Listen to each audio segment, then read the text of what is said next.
Don't you think that it's boring how people talk? G'day boys and girls, today we are looking at the Makita Lantern radio. This is the 40 volt version. When I went into Tradie Republic to get it, Matt said to me, hey, we've also got the LXT 18 volt version, which you may have noticed is sitting in the back here. So I said, sure, hook me up and I'll show the differences. But then when I got home, I opened up the 40 volt and what do I see? A manual that is 40 volt, and 18 volt. So I'm guessing if they've used the same manual, it's probably the same tool, just with a different battery mount. So that means there's probably not any difference, but this is tools and stuff. I guess I have to check, right? It would be remiss of me to see if this isn't louder than the 18 volt. And the 18 volt, of course, also takes the 14.4 volt batteries. So we'll see if there's any difference with the light levels and the sound levels of the 14, the 18, and the 40. Does one look brighter than the other to you? The more I look at them, the more confusing it gets, because just looking at lights all the time, it sort of messes with your eyes a bit. So are the lux and lumen levels any different? It's not a lot in it. I'll let you decide if there's any difference. Unfortunately, I haven't got a 12 volt version to compare, because that might be a little bit lower than these. I'll now swap out the 18 volt battery for a 14 volt battery and see if we can see any difference. So, is there any difference? The 14.4 volt is on the left, the 40 volt is on the right. We'll put the LXT one aside for a moment and just concentrate on the XGT, seeing as they are the same tool, just with a different battery system, which will no doubt get the people that don't understand why the 40 volt system exists saying, why would you bother making a 40 volt one if the 18 volt one does the same job? I'm not going to explain it again. Anyway, let's take a look at how many features this thing has, because it does quite a lot of stuff for such a tiny little unit. It's much smaller than I thought it was going to be. As you can see with a 2.5 amp hour battery, it's a pretty compact unit. Doesn't protrude too much past the size of a 2.5 amp hour battery, really. It has a handle on the top to carry it or hang it up. It has a radio. It has Bluetooth. Super good. The original Japanese version that I spoke about many months ago and that some people imported after I talked about it, yeah, unfortunately that one didn't have Bluetooth. So that's why it's taken so long to be released in other parts of the world, because other parts of the world wanted Bluetooth. On the other side of the tool we have the buttons for the lighting, and then on the back of the tool we have a USB port that you can turn on and off. That's quite good, because sometimes if you leave leads plugged into some USB devices, they drain batteries. I've had that problem in the past. So this one turns on and off, and it's got a very obvious light to let you know. And it's a fairly high output USB port, putting out 5 volts at 2.4 amps. So that's enough to charge a tablet or a phone, no problem at all. Also, you will see here the model number of the tool, because I don't think I've mentioned that yet. And that's because the model numbers are a bit different in other places. I'll mention that a bit more in a moment. There are 3 buttons for the lights. We have a power button in the middle, we have a dimming button on the left, and a warmth button on the right for the lantern. When you first turn on the tool, you will get a white light on the lantern. The light is a 360 degree light. If you push the button again, you'll lose the light from one side, making it only 270 degrees. I'm guessing they've done that so it doesn't sort of blind you, so you can have it when you're like walking and with it holding it in front of your face without it sort of blinding you too much, but still lighting ahead of you, or if you are hanging it up somewhere and you don't want it shining in a certain direction. So yeah, it does 360 and 270. Push it again and the lantern goes off, but the torch comes on the top. It's not the greatest torch in the world, but it'll get you out to the dunny or something like that if you're camping. And it's okay for an emergency sort of light and torch. And if you push it again, and you get the strobe. Quite a slow strobe. Push it again, back to the lantern. Button on the left, like I said, dims it. So bright, dim, bright, dim. So if you have it on full brightness on white, it's 310 lumens at 5000 K. If you stick it into what they call neutral, you are looking at 300 lumens at 3,500 K, and warm, which is the one I've been using the most, is 260 lumens at 2,500 K. And to turn the lantern back off, just hold your finger on the power button. A couple of seconds and off she goes. Spinning it around to the opposite side, we have the radio. Now the radio is going to be different depending on where you live. If you're in Australia or the UK, you will have one with a digital radio on it, DAB. So that will not be the MR010G like this one is. It'll be the MR009G. Here in New Zealand we don't have digital radio, so we have the MR010G. Just has FM radio and Bluetooth. No AM. If we cycle through the mode button here, we've got Bluetooth and FM. That's it. Just the two options. Personally, all you need, it's just connected to my phone. So as you just heard, connects very easily. Once you've connected it once to your phone, it just always connects as soon as you turn it onto Bluetooth. Looking at the controls here, we've got volume on the left, we've got tuning and skipping through tracks on the right. You've got the mode there flicking between the FM and the Bluetooth, presets for the radio station, pairing button for the Bluetooth as well as pausing your Bluetooth, and a lock button on the side. Hold that down for a few seconds and it will lock your tool. Little lock symbols appeared there. Backlit screen, quite nice. And if you want to, now you know nothing's going to work every time you push anything, the lock flashes. So if you want to get out of that, you have to hold it for a few more seconds again, and away you go. That stops it from getting bumped in any way. The aerial for the radio is actually these 4 bars around the lantern here. So that's your aerial. And even inside here, it's pretty good actually. It's better than my other Makita radio. But what about the volume? And hopefully I don't get done for copyright for this song. I'm going to crank it up to full whack.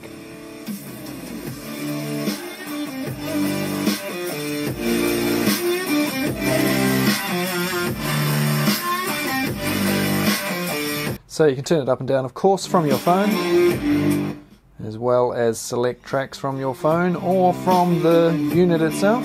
I'm just flicking through some royalty-free music here, so I don't know if this will skip or not. Same track. It's always annoying testing things with music on YouTube because you get pinged for copyright infringement so easily. Hopefully these ones won't get pinged, whatever they are. Enough of that. So the volume of this thing, you know, it's not a full banging worksite radio or anything. This is just something you might take camping with you. The speaker is up here in the top. There's just the one speaker sort of pointing up like that, and yeah, you're not going to get a lot out of it. I'm not sure exactly what the speaker is. It says the output of the tool is 3 watts for the 40 volt, 3 watts for the 18 volt, and 2.4 watts for the 14.4 volt. But you're not going to be using this at a party or a large work site. Although in an echoey sort of area it doesn't sound too bad. When you get it up into the high end of the like 40, you know, above sort of 35 to 40, it starts getting a little bit distorted. Not the greatest sound quality. Let's now test the USB. Just make sure it works, eh? Make sure it's going to charge my phone. Do you ever get a USB cable in the right way around the first time? It normally takes me 3 shots. I don't know how a USB with 2 sides takes 3 shots to get in each time. But anyway, let's just see if it's gonna turn it on. Might help, eh? Ba-dump. And there we go. She's charging. At 2.4 amp, that should charge fairly quickly. And of course you can have all 3 things going at once. The radio or Bluetooth is going right now with one of these copyright-free songs. We've got the USB charging the phone, and we've got the lantern. So a great little camping device, a great emergency device as well. If you need to, sorry, I'm just going to have to turn that off, it's annoying me. Yeah, if you've got a power outage, something like that. With this you've got lighting, got the torch, you've got the radio to keep you amused, and you can keep your phone charged up. Now, as well as Makita teal coloured, most of the world is getting these in the olive green colour that the Japanese market has had for quite some time with a lot of their tools. I know the US and Europe and Australia, New Zealand, they're all basically just starting to push the olive green stuff now. If you're going to field days in New Zealand in a few days' time, then I think that's where they're probably launching these, and they'll be launching all the olive green outdoor sort of camping sort of range. That includes the cooler, the other radios, kettles, little blowers, that sort of stuff you might take camping with you. Seems to be a bit of a push from Makita at the moment to do that all around the world. Personally, I'm not a big fan of the olive green colour. If one of these came in purple, well then hey, that'd be a different story. Let's take a look at how long they will run. Now, with the speakers running at only 100 milliwatt, the radio with an LXT 14.4 volt battery, the 3 amp hour one, if you happen to use 14.4 volts, you'll get about 20 hours on the radio, and on the lantern you would get around 7 hours or 13 with the torch.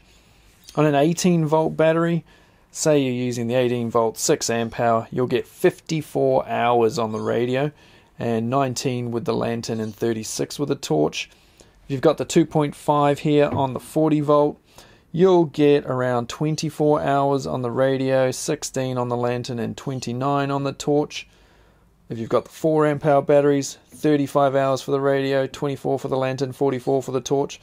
If you have the 8 amp hour battery, who wants to see what that looks like? She's a big old beast now. Without the battery, this thing weighs just under a kg. It now weighs almost 3. But with a 2.5 amp hour battery, she's only about 1.5 kgs. Just a little bit heavier than running that with an 18 volt battery. Model number, in case you want to know, of the LXT 14 and 18 volt model, it's the DMR057, but once again, that is just for the New Zealand type version, which is FM radio and Bluetooth. If you are in Australia, I think it's the DMR056, and also if you're in the UK, and that'll give you the digital radio and maybe AM. I can't remember if that one's got AM. One of them's got AM.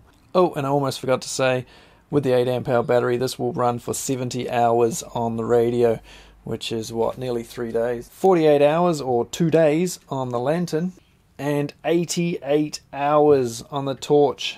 And those lantern figures are all with the lantern running on full. So if there's an earthquake or something and you've lost your power, well, you've got a few Makita batteries kicking around. One of these will keep you going for days and days, and is a good way to get emergency broadcast information if you need to. When you buy either of these tools, at least in this part of the world, you will also get this hanging hook with straps that hook through a couple of loops on the top of the tool here, so you can suspend it from the roof or the top of your tent or wherever you wish to hang it. The hangy strap thing also works in this orientation. We have a loop here, the loop on the top, so you can hang it that way. And just be careful doing that if you've got an 8 amp hour battery on it that way, because if you walk into that, you're likely to knock yourself out if it's hanging from the roof of your tent or somewhere.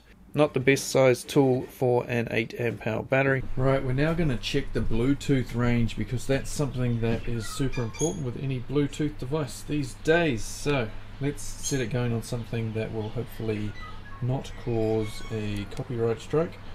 And the Gentoo penguins and Magellanic penguins. Everybody loves penguins. It's a bit of a mess here. I can't wait. Down this way? Yep, let's go. Come on. Oh yeah, let's go.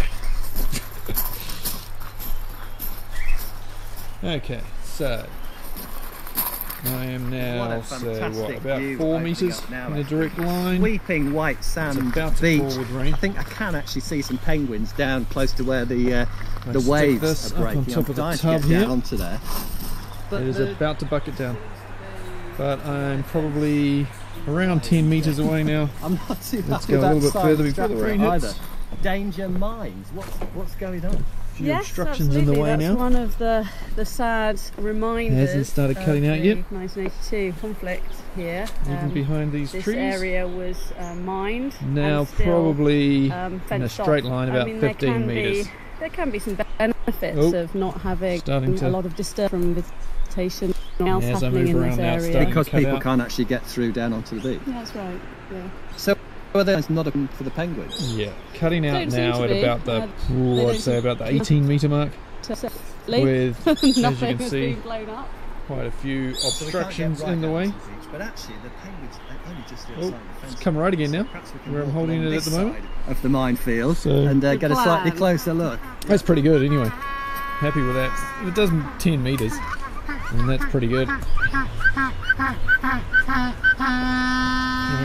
Okay.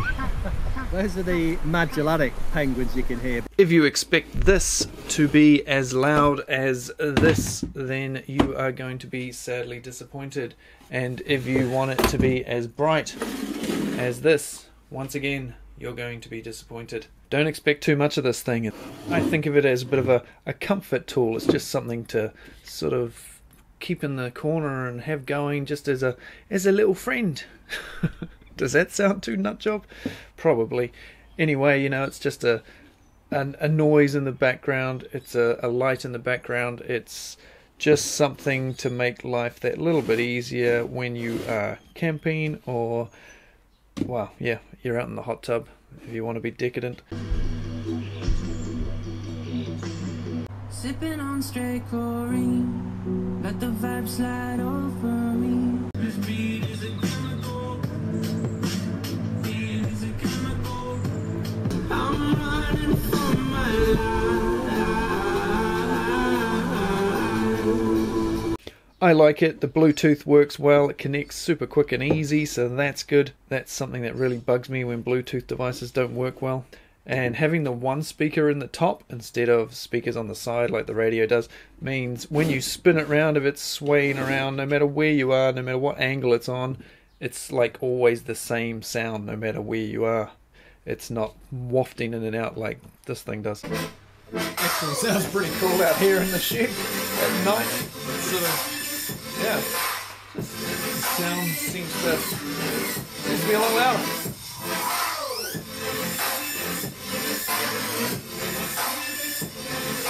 So that is the MR0, depends where you live, 0910, and I think there might be a 11, I don't know.